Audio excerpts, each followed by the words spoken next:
Yenani Villanueva.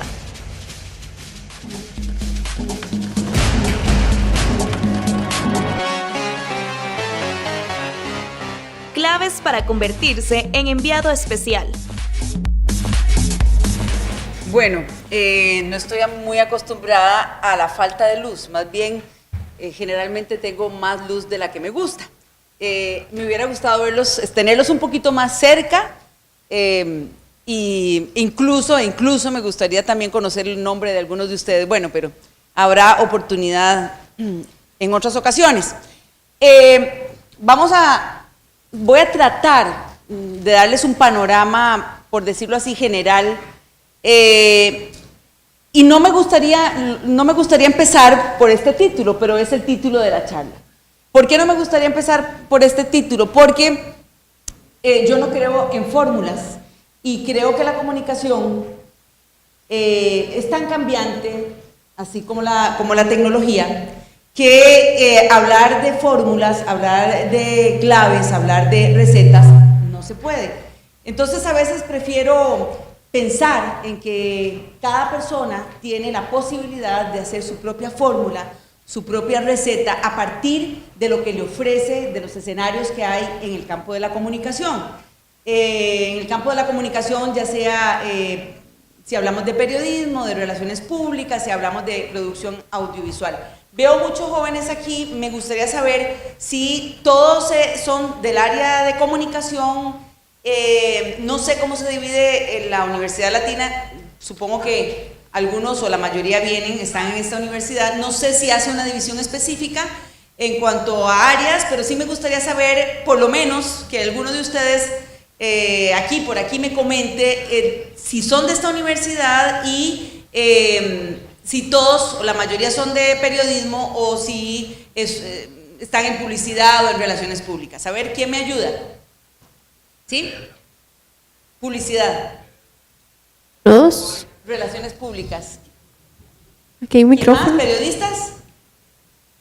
De aquí, de la Latina. Egresada. Bueno, tenemos por allá atrás periodistas. Periodismo, relaciones públicas, es decir que tenemos gente de periodismo. Bueno, vamos a iniciar contándoles un poquito qué ha pasado en los últimos 20 años. Yo tengo 20 años de ser corresponsal de CNN. Empecé en 1997. Yo quería mostrarles a grandes rasgos qué ha pasado en estos 20 años, porque lo que ha pasado también desde el punto de vista tecnológico marca mucho el trabajo, no solamente en comunicación, sino en todas las ramas que están bajo esa gran sombrilla que es publicidad, relaciones públicas, producción audiovisual. Y mi trabajo también ha estado marcado por eso. Entonces vamos a ver muy rápidamente, cómo era o a qué estábamos acostumbrados hace 20 años, cómo empezamos en esto. Más adelante vamos a tener también la participación de Alberto Castro, quien ha estado siempre más vinculado a la parte audiovisual, pero en términos generales ustedes lo conocen, ustedes saben que lo que predominaba era el sistema lineal. Entonces teníamos, por ejemplo, en cámaras, en edición, teníamos el sistema lineal o analógico, que funcionaba con un magnetoscopio o un grabador que graba las imágenes en cinta magnética, ¿verdad? Todos ustedes, no sé si todavía aquí la Universidad Latina en sus laboratorios todavía cuenta con estos equipos, pero bueno, eso era hace 20 años lo que prevalecía. Entonces, aquí por ejemplo vemos las editoras, ¿verdad?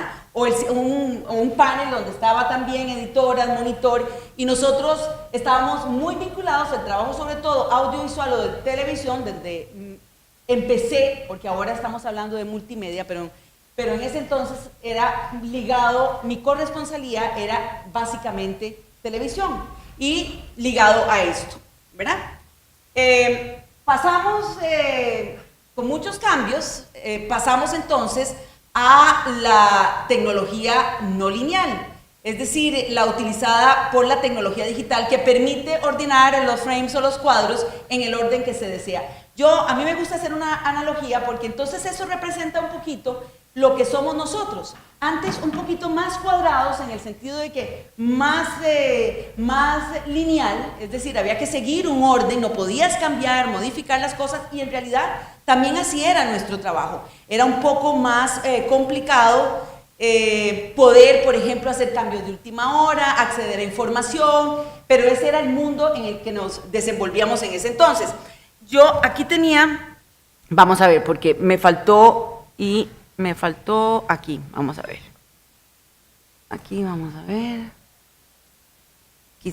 Vamos a ver si, ok, pero quería enseñarles, antes de eso, teníamos otra, aquí, ajá. Rápidamente, entonces teníamos qué formatos, el formato de cintas de 1 pulgada, teníamos los videocassettes de 3/4, portátil y estacionario, que son estos dos, teníamos también el video 8 que está ahí hacia arriba, teníamos también el DV-Cam, que en realidad fue muy utilizado, y ahí también estaba, y la Betacam SP, que era estacionario y portátil, mini DV y XD-Cam. Todo eso prevaleció en un momento, ¿verdad? Hoy en día estamos en otra cosa, ¿verdad? Estamos más que todo, aquí vamos a ver, en lo no lineal, ¿verdad? Entonces ustedes conocen sistemas de edición. Está el sistema, el Final Cut, por ejemplo, o el Adobe Premiere, son sistemas de edición y eso también marca el trabajo periodístico. Y sobre todo en cuanto a televisión, que es mi área, como les decía al inicio.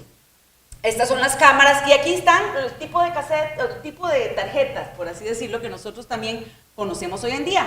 Es no lineal, entonces ahí ustedes encuentran la variedad y cómo ha cambiado. Para contarles que incluso cuando yo empecé en televisión, había que irremediablemente cargar muchas cosas. Siempre cargamos cosas en televisión, pero antes, imagínense que la cámara y la grabadora estaban separadas, ¿verdad? Usted andaba con la cámara guindando, el camarógrafo, eso Alberto les puede contar rápidamente, y la cámara por el otro lado, ¿verdad? Hemos llegado hasta esto, hasta lo no lineal, haciendo mucho más fácil los formatos para manejar la información. Aquí entonces pasamos a lo que representa la tecnología.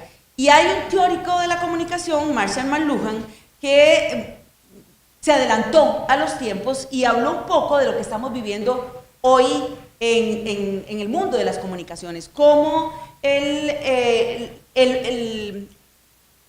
carruaje, por así decirlo, en el que se maneja la información, impacta la vida de todos los demás, y es lo que ha sucedido.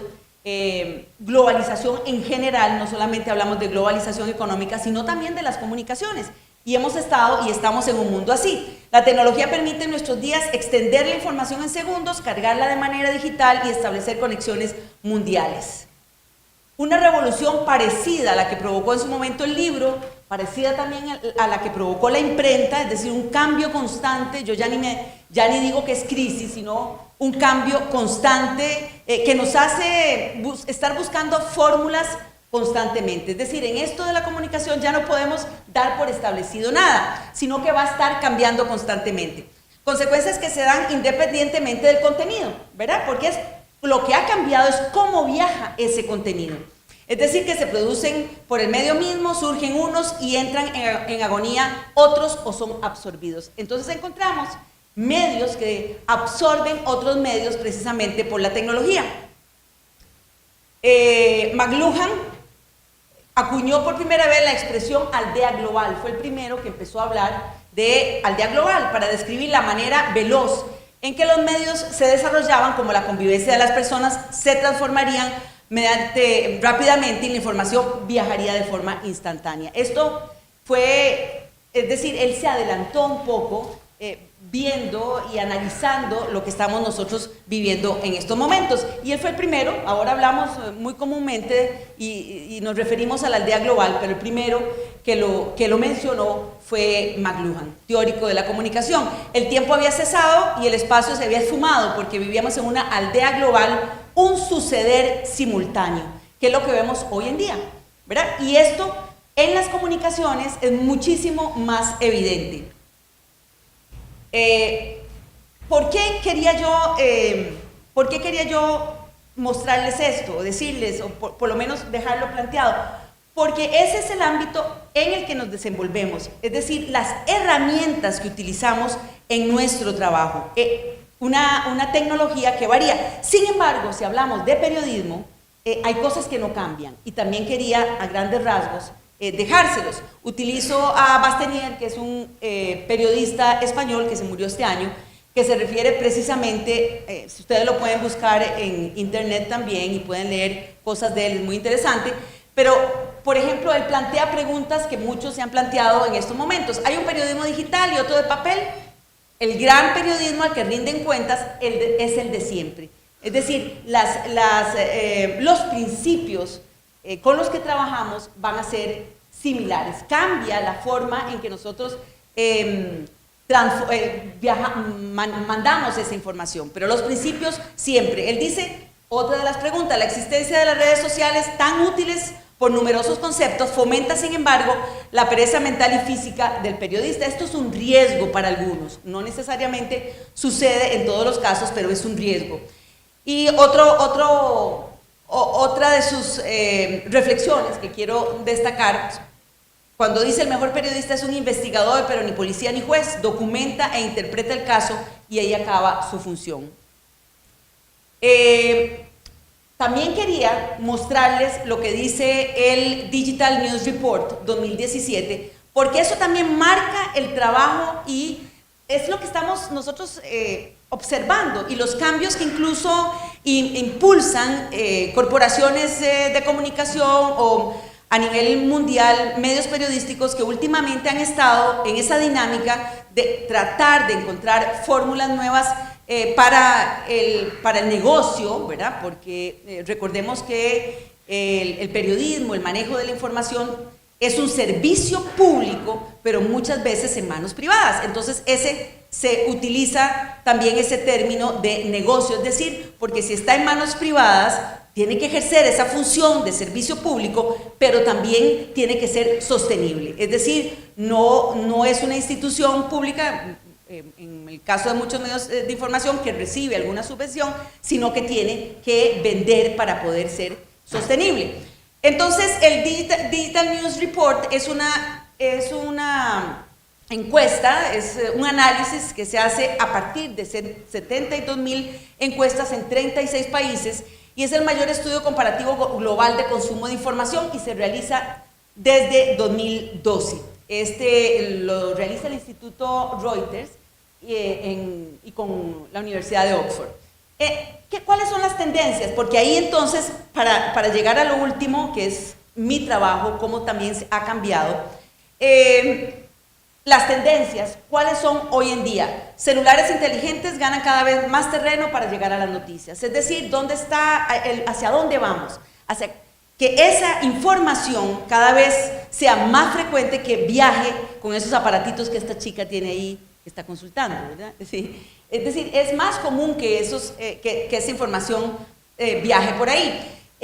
Dice, entre las cifras, el 46% de los usuarios de estos aparatos, en estos 36 países en el mundo que marca la vanguardia, acceden a las noticias desde su cama, ya no viendo la televisión, sino el aparato. Estados Unidos, Reino Unido y Noruega, los teléfonos inteligentes superan a partir de 2017 por primera vez a las computadoras en términos de noticias. Aquí hay diferencias entre país y país, pero estos países en muchas cosas se toman como parámetro. Todavía en otros países, por ejemplo, del centro y sur de Europa, todavía la computadora se está utilizando más, pero no creo que por mucho tiempo, para llegar a la información, a las noticias. Pero en estos países ya son a través de los teléfonos. Crece el acceso a noticias con redes sociales como Facebook y Twitter.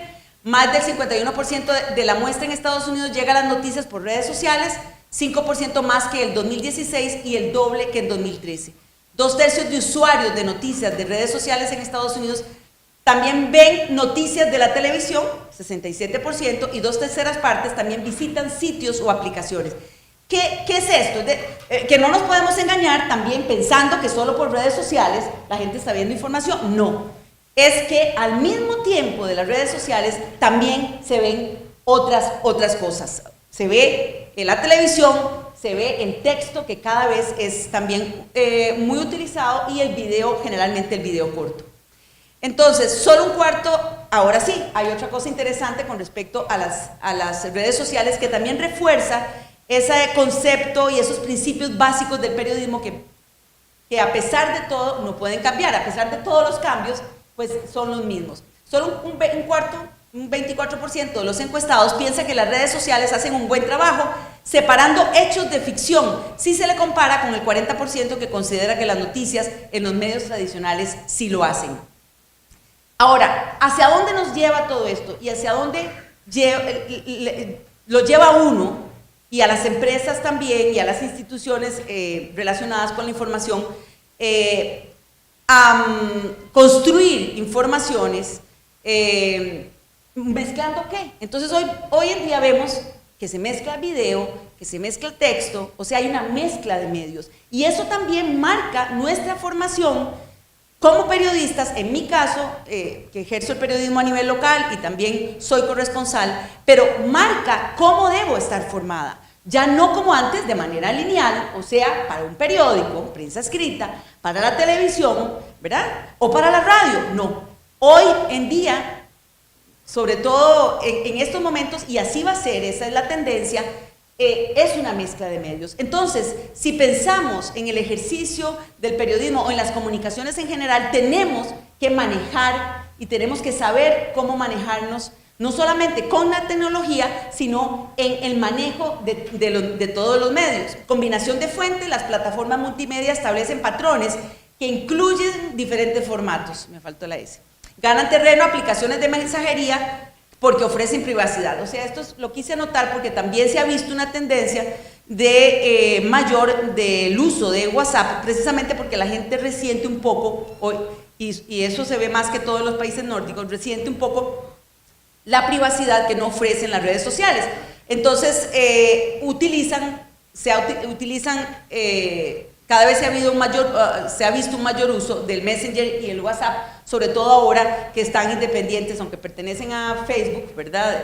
Messenger, aunque pertenecen a Facebook, ahora tienen una plataforma separada, y entonces eso hace un poquito más fácil, por así decirlo, la posibilidad de monetizar, o sea, de obtener recursos a partir del uso de estas aplicaciones.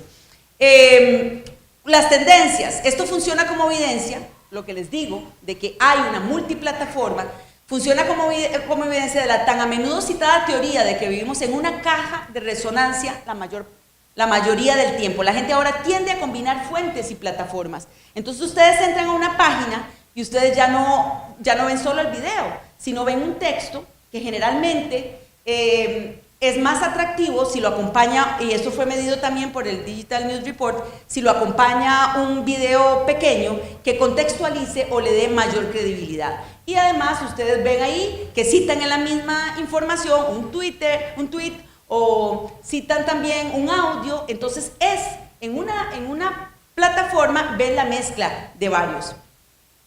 Entonces ahí viene un poquito el trabajo, lo que ha cambiado mi trabajo, ¿verdad? Lo que ha cambiado en los últimos 20 años y qué es lo que yo digo que se necesita hoy en día, cómo debemos estar formados.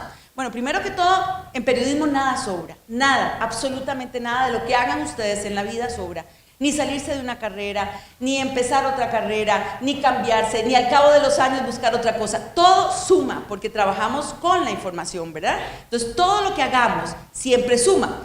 Pero hoy en día también la posibilidad de mezclar esas plataformas. Un ejemplo, digamos, de los últimos trabajos que yo he hecho, cuando fue la huelga en el Poder Judicial, entonces yo hice un trabajo que incluso lo que se utilizó, por eso, bueno, lo tengo aquí, ahorita voy a ver los dos aquí en cuadro y después los vemos ya en internet. Aquí en este trabajo, incluso yo no hice un video para tele. O sea, lo que utilizamos fue una fotografía que se promocionó, se pasó en Twitter, Facebook, y yo escribí algo, o sea, yo escribí para la plataforma web. Entonces, varias cosas utilicé. La entrevista, digamos, la entrevista, la información que tenía a mano, hice el texto, utilicé fotos, también fotos mías, fotos de la persona que incluí como entrevista. Además de eso, ahí dice, escucha el testimonio de la madre, un WhatsApp donde se escuchaba un audio de WhatsApp, ella contando lo que estaba pasando, ella por la huelga y que quería que le devolvieran al hijo. Y también incluimos entonces en esa misma información tweets, ¿verdad? De la defensora de los habitantes. Es decir, se arma una información con todo. En este caso yo no hice una nota como tal para televisión, que fue mi trabajo inicial. O sea, yo trabajé desde el inicio como corresponsal en televisión, pero esta nota no la hice así. Sí, mezclé otros y a veces ponemos un video corto o se pone una fotografía que ahorita la vamos a ver cómo están en la web. Entonces ahí ven esa mezcla de medios. Tengo que escribir, tengo que buscar otros recursos, además con enlaces se lleva a los documentos o a otras informaciones que yo cito, ustedes lo conocen bien, ¿verdad? Aprieta uno el link y te lleva directamente a otra información. Ahora, este es otro que ahí sí, aquí sí, todo empezó con una información que hice sobre ese tema. Ahí sí hice un video que estaba relacionada con un estudio y después de eso yo armé el texto. Pero lo que salió primero, incluso lo que circuló primero, fue el texto para la web y la información se estrenó en uno de los programas de CNN, aunque desde la mañana lo que era el texto ya estaba circulando. Es decir, hay una combinación, lo que les explicaba, de medios y eso es lo que tenemos hoy en día, ¿verdad? Y si me preguntan a mí, bueno, claves, fórmulas, como siempre mantengo que cada uno busca su manera de formarse, de estar preparado para eso, pero sí, hoy más que nunca debemos de manejar varios medios, debemos de manejar la tecnología, debemos de saber cómo se toman las fotos, saber editar, saber el manejo de cámara, para poder escribir también, que hay gente que piensa que si va a televisión no se escribe. No, primero es muy importante, aunque fuera solamente televisión, siempre hay que escribir un libreto, etcétera, es muy importante. Pero hoy en día también ya eso se muestra, uno hace una versión para la web, ¿verdad? Yo creo que ya me extendí y no vi nadie que me avisara, porque aquí lo tengo para que ustedes vean.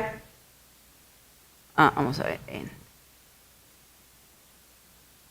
para que ustedes vean aquí. Aquí está el anuncio, pero más o menos este es uno, es este que les digo, ¿verdad? Donde está primero, no se ve. Bueno, no lo veo, aquí no lo puedo ver en pantalla.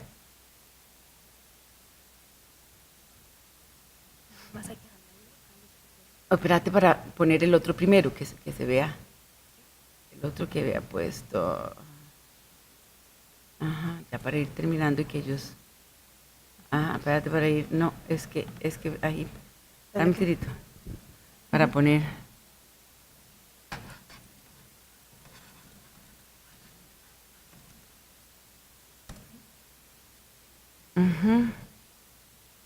Pero ese nene. Había puesto. No, ese es el primero. No. Madre. Espérate para ver el título del otro.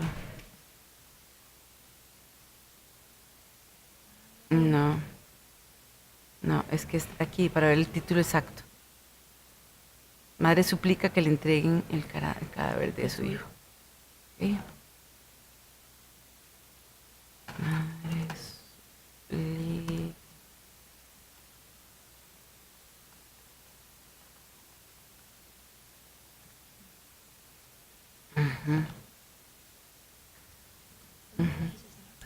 ¿A dónde lo arrastro? No lo arrastro. ¿Aquí lo va? No.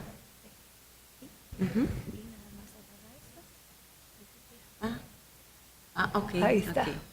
Bueno, entonces lo manejo desde aquí mejor. Si quieres lo ve ahí. Sí. Ve, aquí por ejemplo lo que les decía de esta información,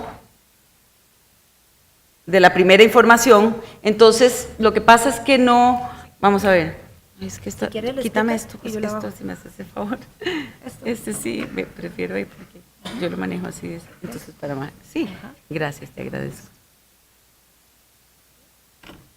Ahí está viendo nada más eso. No, pero yo quiero bajar aquí. Yo lo hago así, pero ¿por qué no me...? No. Dámele aquí. No, esto ya no está. No. Aquí nada Entonces, más, ¿por qué? escritorio. No, espérate. Ya voy, ya sé qué es. Es que lo que me puse... Ok. Ajá. Quitémosle aquí. ¿Ese? Ajá, Hágalo pequeño. ajá. Y este lo traigo. Pero es que si no lo quita, la pantalla Ah, grande. exacto. Ajá. Sí, pero no lo puedo mover. Sí, ahí Así, está. ok. Sí. Ve, entonces aquí sí podemos observar, ¿verdad? Aquí tenemos la fotografía, ¿verdad? Tenemos, por ejemplo, el texto, ahí no hay video, no había una nota como tal.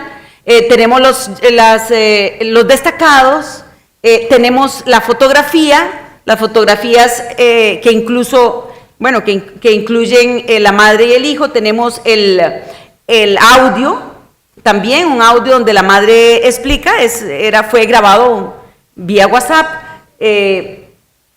Aquí también tenemos lo que yo les decía, que estaba también los tweets relacionados con el tema, y entonces así más o menos se construye una información. Ahora, eso es para comentarles la incorporación de la web, pero generalmente, y todavía hoy en día, esa es una posibilidad que cada vez es más frecuente, pero siempre, la mayoría de las veces lo que hago son notas para que pasen en los programas de televisión y que luego se conviertan o pasen a la web, ¿verdad? Pero muchas veces, si esa ha sido la tendencia, hacemos también directamente para las plataformas.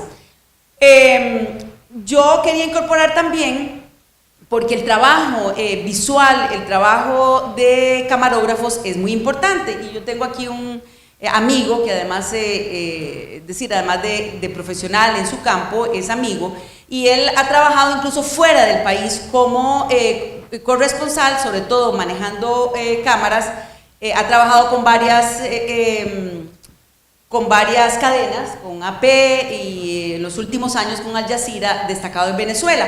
Entonces quería que él también, después, si hay tiempo, ustedes pueden hacer alguna consulta si quieren saber algo específico del trabajo, pero que él compartiera por lo menos y les contara cuál ha sido su experiencia también como corresponsal, como captador también de momentos y de imágenes fuera de nuestro país. Él estuvo viviendo los últimos años en Venezuela, pero viajando por América del Sur. Es costarricense, inició aquí y todo, pero ha tenido mucha experiencia afuera, Alberto.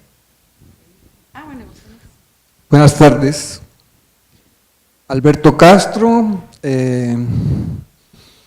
ya Yanani se extendió bastante en su tiempo, así que voy a tratar de ser breve para dejarles un espacio a preguntas y respuestas.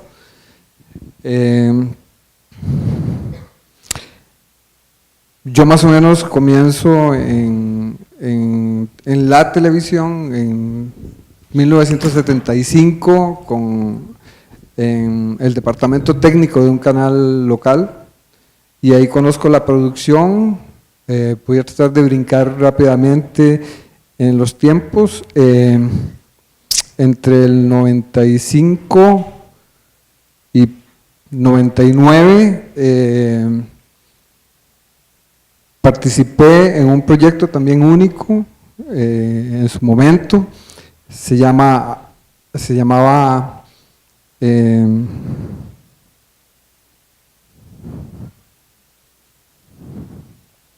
era de Televisa y era de noticias.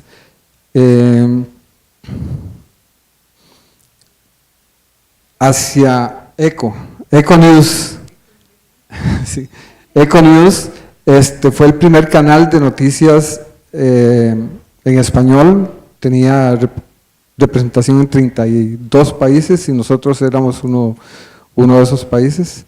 Fueron 4 años de este proyecto y se cayó por razones ajenas a la noticia, por la participación de Televisa en la banca y la quiebra de la banca en México, y el proyecto se cerró. Después de eso estuvimos en... hay dos eventos muy importantes que marcan lo que va a ser mi llegada a Al Jazeera, y es dos eventos, uno aquí que fue el secuestro de la Alemania y la Suiza en Boca Tapada, en el cual tuvimos mucho trabajo, muchos días de trabajo con varias cadenas alemanas, suizas. Entonces tuvimos que hacer herramientas para que una oficina pequeña, que éramos 3, 4 personas, pudiera sostener una operación de ese tamaño, y eso ayuda a que luego pueda asumir, digamos, funciones en Al Jazeera, que es muy exigente en ese caso. Y el otro es la primera salida del país como corresponsal a Perú, cuando la toma de la embajada de Japón en Perú por parte de los Tupamaros, que fueron 71 días de trabajo por allá. Esos en el 96, ambos eventos.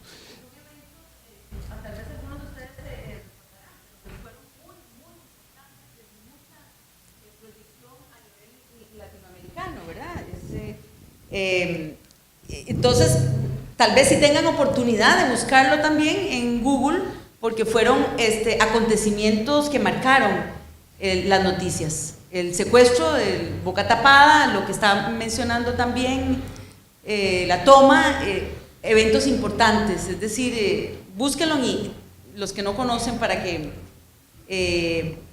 puedan tener una idea de la dimensión que fue y de lo que acaparó en horas de noticias esa información. Después, eso fue en 96, los dos eventos. Después de eso, hasta el 2006, tengo la corresponsalía de AP en Costa Rica, y se hacen algunos trabajos en Centroamérica, y además trabajé con cadenas como la ABC, la CBS, con CNN, con cadenas alemanas, ProSieben. En esos momentos se está gestando el lanzamiento de Al Jazeera en inglés, porque Al Jazeera árabe ya existe muchos años atrás, y Al Jazeera inglés va a ser un medio internacional. Deciden abrir varias oficinas, una en Washington, otra en Argentina y una en Venezuela. A mí se me pide ir a Venezuela a montar la oficina con un contrato de 3 meses. Me quedo los 3 meses por ahí. Cuando termino me quedo haciendo freelance, decido quedarme haciendo freelance para otras cadenas, y 2 años después soy contratado por Al Jazeera. Y la historia que dice Janani, 11 años de trabajo con ellos, con Al Jazeera árabe, o sea, en árabe y en inglés, en toda América Latina, o sea, una oficina regional para América Latina. Todo esto pasa, transversalmente está el equipo, ¿no? La primera salida a Perú son 9 maletas y cuesta miles de dólares llevar esas maletas al Perú, y últimamente hasta he transmitido con un celular en vivos, y así que sí, o sea, las cosas han cambiado. Creo que ahora se ponen más fácil para las personas, por lo menos en lo económico, es más fácil que conseguir los equipos y tal. Creo que las claves en realidad serían como, las claves para ser un corresponsal serían como conocimiento, perseverancia y sacrificio. De hecho, esas 3 cosas lo tienen. No sé si quisieras que abriéramos a preguntas y respuestas, porque quedan escasos 3 minutos. Ya no tenemos, creo que, tiempo. Sí, queríamos enfatizar eso que dice, ya para cerrar, Alberto, porque la facilidad también implica un riesgo.